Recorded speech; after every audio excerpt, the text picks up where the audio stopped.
We all know the rules of the 80s slasher movie. There's a masked killer, there's the woods, the unexpected victims, and usually we're safe on the other side of the screen eating our popcorn.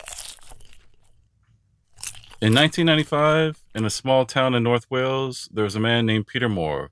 By day, he was the harmless, eccentric owner of the Baguette Cinema. He wore oversized teddy bear sweaters. He took care of his elderly mother.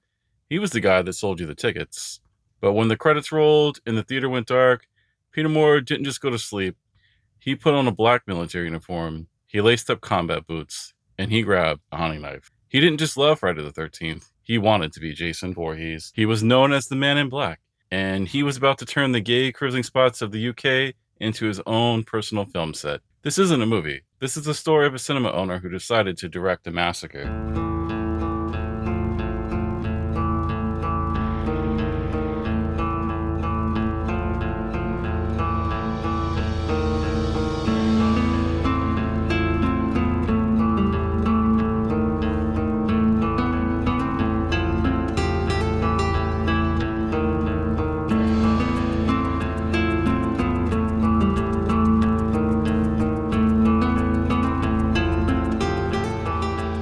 Welcome to Homicidal Tendency. I'm your host, Matt. Today, we're looking at the man who tried to bring the slasher genre to life. But first, a word from our sponsors. Just kidding, I'm being cheesy. It's me. If you love 80s horror as much as Peter Moore did, hopefully in a less murderous way, come hang out with me on Instagram, Blue Sky, and TikTok, all at Homicidal Tendency, or on Twitter/X at Homicidal Pod. We'll leave the links in the show notes. I do have 3 things for you to do. Follow the show on your podcast platform of choice and give me a 5 stars ratings and a review. Consider it your ticket price for the ride, and it helps boost my independent podcast. And let me know in the comments, is Friday the 13th actually the best slasher franchise, or is Peter Moore wrong about that too? Spoiler, he was right about one thing. It is the greatest. Truthfully, Friday the 13th is my favorite horror slasher of all time. So at least I didn't turn out to be a psycho. All right, so the trailers are over and my cheesiness is done. So let's get into today's case. To understand the Men in Black, we first have to meet the man in the beige sweater. Peter Moore was born in the 1940s into a respectable, quiet family in North Wales. But his story really begins with the classic horror movie trope, the mother. Moore was a mummy's boy in the truest sense of the term. Think Norman Bates. For most of his life, Moore lived in a world with 2 people, himself and his mother, Edith. They lived together in the family home in Kimmel Bay after his father, who Moore described as a violent alcoholic, died in 1979. The bond between Peter and Edith tightened. It became a fortress. This wasn't just a dutiful son situation. It was a complete insulation from the outside world. Moore didn't date. He didn't bring friends home. He focused entirely on running the local hardware shop and the cinema and taking care of Edith. In the community of Bag Ilt, Moore was a local fixture, but he was thought of as odd, mostly because he was effeminate and flamboyant. Sorry, I'm not laughing. But anyways, it was my next line that tripped me up. It's the teddy bear sweater. Picture this, a grown man in his 50s walking around wearing oversized sweaters knitted with a giant teddy bear patterns. He was soft-spoken, he was polite, he was the guy that would fix your VCR or sell you a bag of sweets. To the locals, he was harmless. A bit of an eccentric, sure, but dangerous, no way. He was just Peter, the cinema guy. But underneath the surface, the pressure was building. Moore was already living a secret life, prowling the local cruising spots for anonymous sex, but at this point, he was keeping his violence on a leash. While playing the role of dutiful son and teddy bear loving shopkeeper, he was secretly obsessed with authority and control. He didn't just like movies, he liked uniforms, police uniforms, military gear, anything that commanded respect. He tried to join the police force when he was a young man, but he was rejected. So, like a frustrated director who couldn't get his film greenlit, he decided to cast himself in the role anyway. He started patrolling the streets at night, not as a killer yet, but as a vigilante. He shined flashlights into parked cars. He'd yell at teenagers. He was testing his power, rehearsing the role, you would say. Then in 1993, tragedy strikes. Edith Moore died. For Peter, this wasn't just the loss of a parent. It was a loss of his only restraint. The lock was broken. For a while, he drifted. He kept running the cinema. He kept up appearances. But without Edith there to watch him, the Men in Black persona started to take over. He later told psychiatrists that after her death, he felt like there was a liberation. The specific violent fantasies that he had nurtured for decades, inspired by the horror movies he watched in his own theater, they no longer felt like fantasies. They felt like plans. So we have this man that wants to be a movie villain. But where does he live? Where does he plan this out at? For years, Peter Moore's world was centered around a small hardware shop in Kenmore Bay. This wasn't a big box store. It was one of those cluttered, dusty local shops that smelled like sawdust and old metal. It was attached to the house he shared with his mother. If you'd have walked in there in the late 80s, you'd have seen Peter behind the counter in his teddy bear sweater. He didn't just wear those sweaters at home, he wore them to work. Customers remember buying nails and light bulbs from a middle-aged man in a hand-knit jumper featuring a giant smiling bear. He was the hardware man, soft, reliable, completely sexless. He was the kind of guy who would let you off if you were a few pennies short on your bill. But after his mother died, he moved his focus to the Bagilt cinema. The setting changed. The cinema wasn't just a business, it was his lair. He lived inside an apartment inside the building, and if the hardware shop was his public face, then the bedroom above the cinema was his twisted mind turned inside out. To understand Peter Moore, you have to understand his relationship with the screen. He didn't just watch movies, he consumed them. He bought and restored the Focus Cinema in Bagilt in 1991, followed by the Empire Cinema in Holyhead and the Futura in Dunbrow. To the outside world, he was a respectable, if slightly eccentric, businessman who was passionate about preserving film history. But for Moore, the cinema wasn't just a business. It was his reality. He was obsessed with horror films. One franchise in particular became his blueprint, Friday the 13th. He was a man who lived his life in the dark, watching other people's nightmares until he decided to create his own. He began to see himself not as a projectionist, but as a director, and the streets of North Wales became his set. His fractured identity was perfectly reflected in where he lived. He didn't just have a double life, he had two distinct homes for his two personalities. His official residence was a bungalow in Kenmore Bay, which he had shared with his domineering mother, Edith. After she died in 1993, Moore kept the house as a pristine, suffocating shrine to her memory. It was the home of Peter, the quiet, dutiful son in the teddy bear sweater. But his real home became the living quarters above the Focus Cinema in Bagilt. This was a different world entirely. Police later described it as a chaotic mess of Nazi memorabilia, bondage gear, and horror movies. It was dark, cluttered space where he could indulge his deepest, darkest fantasies without judgment. This was the lair of the Man in Black. He was surrounded by posters of movie monsters and symbols of authoritarian power. He wasn't a lonely shopkeeper. He was powerful. He was feared. He was the star of his own slasher film. Now let's talk about the building itself, the stage for his nightmare. If you're picturing a polished AMC, forget about it. These were small, fading, independent theaters. The Bagilt location was a relic. The kind of place with velvet seats that had seen better days, smelling of stale popcorn and dampness. Moore was the owner, the manager, and often the projectionist. The layout of the cinema was quite unique. Moore's living quarters weren't just in the building, they were linked to the projection booth. He spent his nights high up in the dark, looking down on the audience through that little square glass. While couples were down below holding hands, watching the latest blockbuster, Peter was up in the booth, sometimes wearing his leather uniform, watching them. He loved the control. In a cinema, the projectionist is God. They decide when the movie starts, when it stops, and when the lights go out. It was in that projection booth that he consumed his diet of horror. He didn't just watch Friday the 13th, he studied it. He watched Halloween. He watched Texas Chainsaw Massacre. But he wasn't scared. He was taking notes. And a side note, he also had a collection of torture videos, like no one's surprised. Detectives later noted that the specific violence he inflicted on his victims, deep frenzied stab wounds, mirrored the kill scenes from all the slasher films that he projected night after night. The bedroom attached to the projection room, it was the backstage area for the Man in Black. It was where he transformed. He would stand in front of the mirror, take off the hardware shop sweater, put on the military cap and the leather. He wasn't just dressing up, he was stepping into character. He told detectives later that when I put the uniform on, I feel 10 feet tall. So let's go into the costume department of this tragedy. What exactly did the Men in Black look like? We're not talking about a generic ski mask or a hoodie. Peter Moore's look was calculated.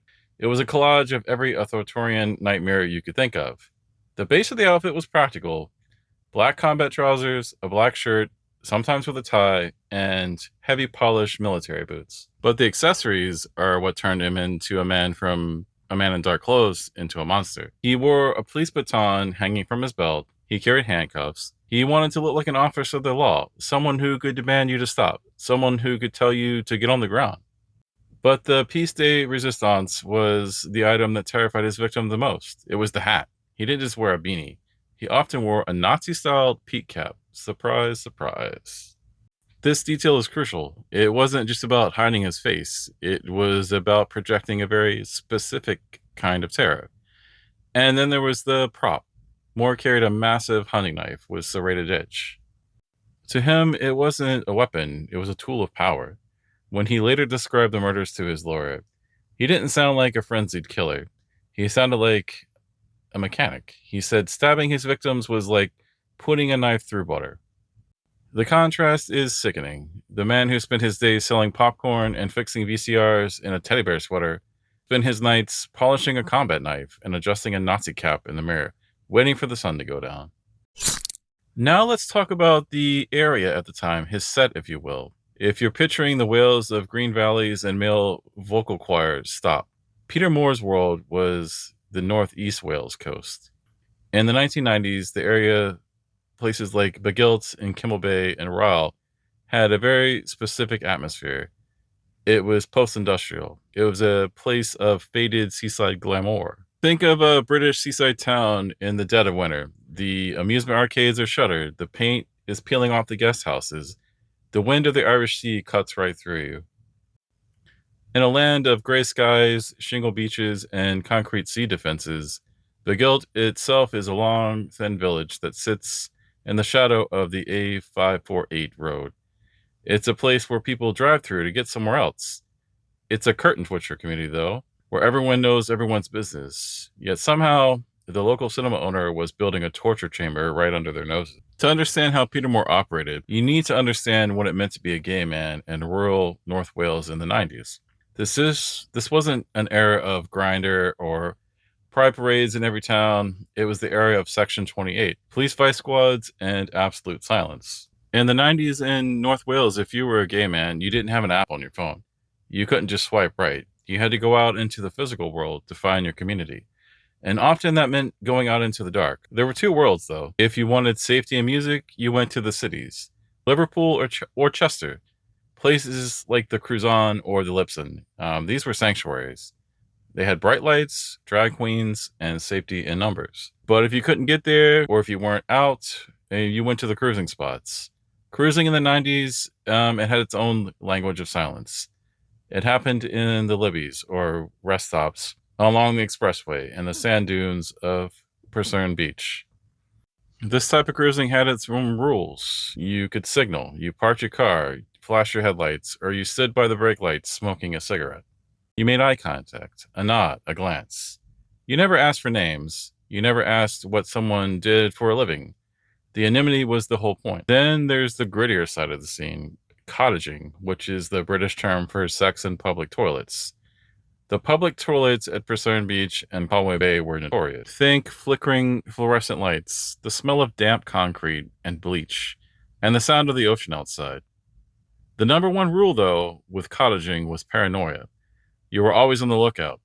You didn't know what was coming. You didn't know what those footsteps were. Was it a hookup? Was it a cop? Was it something else? Who knows? The most atmospheric location of the cruising scene was the Purcern Dunes.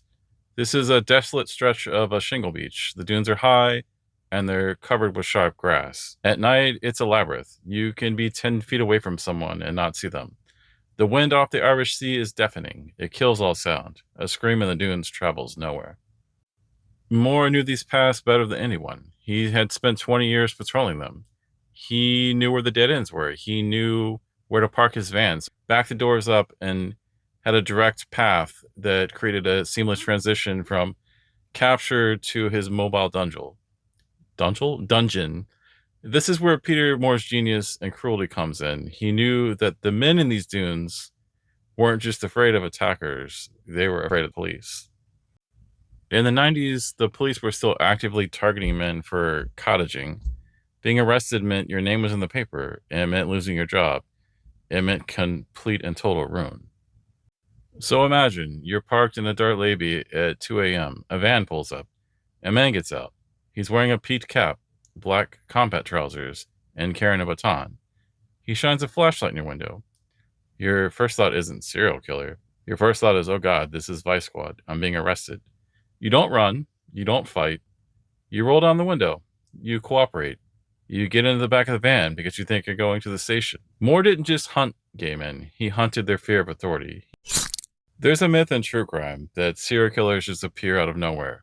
That one day they wake up and decide to kill. Peter Moore proves that this myth is a lie.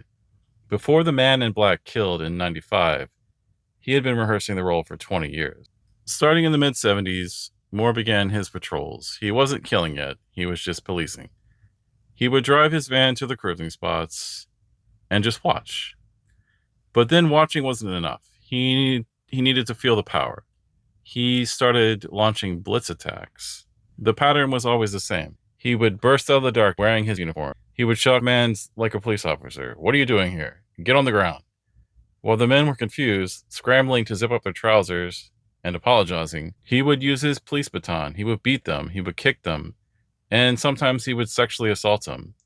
And then just as quickly, he would vanish back into the dark.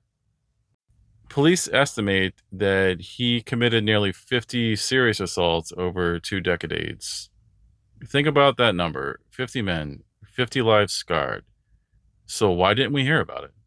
Because Moore knew his victims were trapped. If you were a closeted school teacher, or a married man, or a local counselor, caught cruising in 1982, you would go to the police station and say, I was at a gay beat at 2 a.m. and a man in a police uniform hit me? No, you wouldn't. You stay silent. You bandaged your own bruises. You told your wife you fell down the stairs, and you never went back to the dunes. Years before the murders, a man was attacked in the dunes by a figure in black. He was beaten so badly he needed hospital treatment. He managed to crawl to the road, flagged down a passing police car. He did give a description. A man in a peak cap, a black uniform, driving a white van. The police searched the area and found nothing. Why? Because the man in the peak cap, he was probably back in Beguilt cinema, making a cup of tea, watching the police lights fade from the window. For 20 years, Peter Moore learned that he was invisible. He learned that he could hurt people and no one would come for him. The only thing that changed in 1995, he decided that he would stop leaving witnesses. He was done playing. Now that the background is set, we can move on to the murders. September 1995. The summer is over. Tourists have left North Wales, and Peter Moore decides it's time to stop playing games. His first target was a man who lived on the edge of the world. Henry Roberts was 56 years old. He lived in a small cottage on the island of Anglesey. He wasn't a cruiser. He wasn't part of the scene. He was a semi-recluse who lived a quiet, simple life with his dog. He was vulnerable not because he was hiding, but because he was alone. Moore didn't just stumble upon him. He haunted him. He drove his white van to Anglesey, about 40 minutes from his cinema, and parked in the darkness. He waited for Henry to come outside. This next detail makes the case distinct from other serial killers. Moore didn't just jump out wearing a ski mask. He stepped out of the shadows, wearing his Nazi-style peak cap and black military fatigues. He wanted Henry to see him. He wanted the authority to be the last thing he saw. When he lunged, Henry Roberts was so confused by the costume that he didn't understand it was a random murder. In his final terrified moments, he started shouting, "I'm not Jewish. I'm not Jewish." But Moore didn't listen. He attacked with a ferocity that stunned the pathologist. He stabbed Henry Roberts 27 times. 27 times. Twice of which were in the butt cheeks. When asked about it later, Moore didn't describe this as a rage blackout. He described it with chilling mechanical precision. He told the lawyer, "The knife went in like butter." He left Henry dying in the courtyard and drove back to the Beguilt cinema. The next morning, he went to his newsagent, bought the local paper, and scanned the headlines. He wanted to see his review. He was furious. The murder was reported, but it wasn't front page news. It was treated as a robbery gone wrong. His inner director, it was insulted. The audience hadn't noticed his masterpiece. October 1995. 1 month after killing Henry Roberts, Peter Moore is frustrated because his debut went unnoticed. So he changes the script. He gets in his white van and drives 30 miles east, out of the darkness of Wales and into the neon lights of Liverpool. He goes to a popular bar. This is important. It was a safe space. It was warm. It was loud. It was where you could be yourself. Edward Carthy was 28 years old. He was the opposite of Henry Roberts. He was young. He had a family who adored him, and he was struggling with addiction. He was vulnerable, but in a different way. He met Moore at the bar. We don't know exactly what was said. Moore likely played the kindly older man or the sugar daddy, or just the guy that was offering a drunk guy a lift home. Whatever the hook was, it worked. Edward got into the van with him. This is where the stranger danger nightmare comes to life. Edward thought he was just getting a ride, or maybe going for a hookup. But Moore didn't drive him home. He drove him west, back across the border, back into the darkness. And I'm sorry about this pronunciation. It's probably not right, or any of the other Wales words that I've tried to pronunciate, but he drove him into the Clockleanock forest. If you've never seen a commercial forestry plantation at night, it's not like a natural. Trees are planted in dead straight lines. It's unnatural. It's silent. And in October, it's freezing. Moore parked the van in a fire. He later told the police that Edward realized something was wrong, that the atmosphere had changed. The nice man from the bar had vanished, and the man in black had appeared. Moore stabbed Edward Carthy multiple times, but he didn't just leave him there. He buried him in the shallow earth of the forest floor, covered him with branches and snow. When Edward Carthy was reported missing, nobody knew where he was. He was just another young man swallowed up by the night. When Moore was finally caught months later, he didn't just confess. He drew a hand-drawn map for the police. He treated the location of Edward's body like a prize in a treasure hunt. He led the detectives into the forest himself, pointing out the spot like it was a director showing a crew where to set up the camera. Now it's December 1995. The holiday season is starting, but on the North Wales coast, the temperature is dropping below freezing. Moore is now hunting with a more sense of urgency. He goes to a well-known spot, a car park. This isn't a secluded forest. It's off a busy roundabout near the Conway Tunnel. It's gritty. Cars are passing by constantly. It's a place for quick encounters. Keith Mersch was 28 years old. He was a carpenter originally from London who had moved to Wales for a fresh start. He was a diabetic and insulin dependent, which is a detail that adds a layer of vulnerability. He was at the Morpha Spa looking for company. He found the white van. The attack on Keith was chaotic. Unlike the surgical removal of Edward Carthy, this was a slaughter in a public space. Moore attacked him in the van. Keith tried to fight back. The violence spilled out. Moore stabbed him repeatedly, and then in a move that shows how brazen he had become, he didn't bury the body. He didn't drive it to a forest. He dumped Keith just a few miles away at a local beauty spot. At this point, Moore was losing control of his own script. He was attacking so ferociously that he was leaving a trail. He later told the police that the buzz from the killings was wearing off, faster and faster. He needed to kill again immediately to get that same feeling. December 18th, 1995, just weeks after killing Keith, Peter Moore now is operating pure on adrenaline. He drives to Pinsarn Beach. This is the ultimate setting. Imagine a long stretch of shingle beach, backed by high, windswept dunes. On a December night, it's pitch black. It's freezing cold. The only sound is the roar of the Irish Sea. Tony Davies was 40 years old. He was a decent, quiet family man. He was married, and he had children. Like many men of the era, he was living a compartmentalized life. He had driven to Pensarn Beach for a brief moment of escape. He was sitting in his car, parked in the shadows of the dune, likely watching the sea. Moore approached the car. He was wearing the full Men in Black uniform, the boots, combat trousers, the knife. Then he tapped on the window. When Tony rolled down the window, perhaps thinking it was a police officer or just confused, Moore attacked. He stabbed Tony Davies while he was sitting in the driver's seat. It was frenzied. It was brutal. He then pulled him out of the car and left him on the cold stones of the beach. When the police arrived the next morning, the scene was stark. A lonely car with the door open, a body on the beach, and footprints leading away into the dunes. When detectives later asked Moore why he killed Tony Davis, a man he didn't know, who had done nothing to him, Moore gave a two-word answer that sums up his entire psychosis. For fun. He didn't do it for money. He didn't do it for sex. He did it because he wanted to see if he could do it. Tony Davies was a father and a husband who just wanted a moment of privacy. Instead, he became the final credit in Peter Moore's horror movie. But there was a mistake. In his frenzy, Moore had left something behind. The director had finally slipped up. There was some blood left behind from when he was attacking Tony. More on that to come.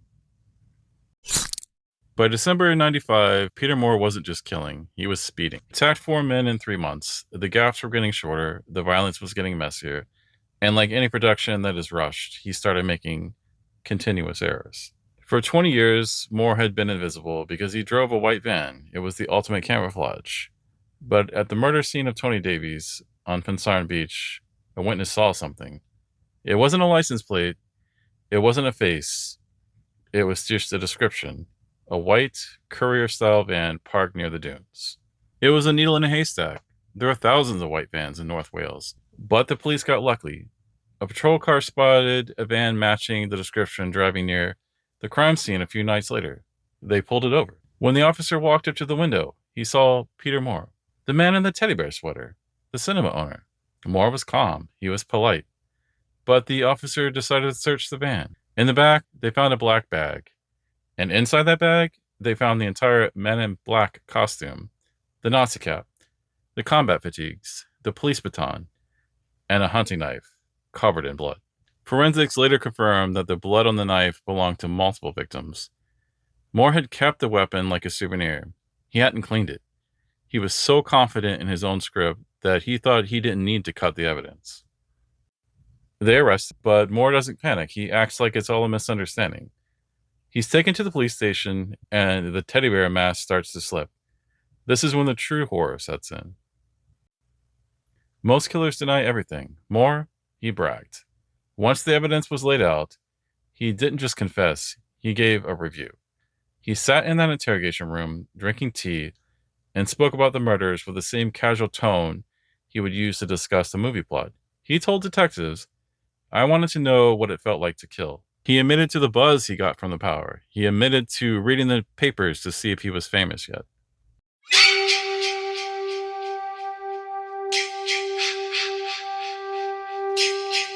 This next part is the most fascinating psychological aspect of the entire case. It wasn't just a lie to avoid jail. It was a glimpse into how deeply Moore's reality had fractured. He didn't just blame some guy. He built a fully realized functional character to take the fall. When Moore was first arrested, he confessed to everything and he was proud. He begged about the buzz. But as the trial approached, he panicked. He realized that writing a tragedy where he dies in prison, so he had to rewrite the sequel. He told his lawyers, "I didn't kill anyone. Jason did." That's right. Fucking Jason.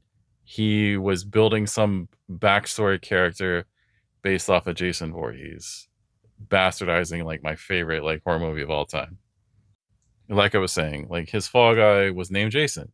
It was a direct nod to Friday the 13th. Supposedly he looked exactly like Peter, same height, same build, but he had dead black eyes. And he worked as a chef at a local hotel. Moore claimed they were lovers, but it was a dominant, submissive relationship. Moore was the terrified, submissive partner who just drove the van. and Jason was the dominant psychopath who did the killing. According to Moore, Jason would sit in the passenger seat of the van, wearing the Nazi cap and fondling the knife. Moore claimed he begged Jason to stop. He claimed he watched in horror as Jason jumped out and attacked Henry, Edward, Keith, and Tony. He even claimed Jason threatened to kill him if he went to the police. This is where it gets more surreal, because Moore was so insistent the police actually had to investigate Jason. They launched a massive manhunt for a man who didn't exist. They checked employment records for every hotel and restaurant in North Wales. They interviewed hundreds of chefs. They looked for a man who resembled Peter Moore. But of course, they found nothing. No Jason, no chef, no lover. The only person who fit the description was Peter himself. So why'd he go through all this BS? Psychologists believe Jason wasn't just a lie. He was a dissociative coping mechanism. Moore couldn't reconcile the two halves of his life. Peter, the mummy's boy, the shopkeeper, the teddy bear lover. Jason, the man in black, the sadist, the killer. By creating Jason, Moore could admit to the crimes because he was there, but detach himself from the guilt because he didn't do it. He didn't hold the knife. It was the ultimate act of compartmentalization. He was trying to be the innocent bystander in his own life. When Moore took the stand, he stuck to the story. He cried. He played the victim. But the jury saw through the projection. The prosecution pointed out the obvious. The Nazi gear in his bedroom. The knife in his van. The blood evidence from the beach that matched him. And Jason sounded suspiciously like a villain from other movies. The movies that he screened every night. The Jason defense failed. But in a way, it succeeded. It showed the world exactly who Peter Moore was. He was a man who had watched so many horror movies that he couldn't tell where the screen ended and reality began. He tried to cast a stunt double for the murder scenes, but there was no one else in the van. It was just Peter, alone in the dark. In November 1996, the jury returned their verdict, guilty on all accounts. The judge, Mr. Justice Maurice Kay, didn't mince words. He told Moore, "You're as dangerous as a man." He was given a whole life order. In the UK, that's the rarest sentence possible. It means exactly what it says. You will never leave. You will die in a cage. For the next 30 years, Peter Moore sat in a cell, rotting. He tried to appeal. He tried to claim he was insane. He tried to blame Jason. The credits have already rolled. And finally, in August 2024, the screen went black for good. Peter Moore died in a hospital bed at the age of 83. There were no mourners. There was no sequel. The man in black died a gray, frail old man, stripping him from the one thing that he wanted the most, power. But his scars remain. The Focus Cinema in Beguilt stood empty for years, a rotting monument to the monster who lived upstairs. The families of Henry Roberts, Edward Carthy, Keith Mersch, and Tony Davies are still living with the pain of those winter nights in 1995. So what do we do with a monster like Peter Moore? He isn't just a serial killer, he's a warning. He reminds us that people we see every day, the quiet shopkeeper, the man walking his dog, the guy tearing tickets at the cinema, might be living a completely different movie than we are. Moore spent his life watching horror movies, obsessed with the idea of the unstoppable killer. He wanted to be Jason Voorhees. He wanted to be Michael Myers. But in the end, he was just Peter, a sad, angry man in a teddy bear sweater who hated himself so much he had to destroy other people's lives to feel alive. If you want to see the face of the man who tried to be Jason or check out the eerie photos of the cinema where he lived, head over to our socials at Homicidal Tendency and on Twitter/X, Homicidal Pod. I posted visuals of the evidence, including the shrine they found in the bedroom. It's pretty disturbing. Now, admission to this theater was free, but I do ask for one small tip. If you enjoyed the show, please leave a 5-star rating and review on Apple Podcasts or Spotify. It helps other fans find their way to this little lobby. I'm Matt, and this has been Homicidal Tendency. Check your back seat when you drive home. Also, stay scared.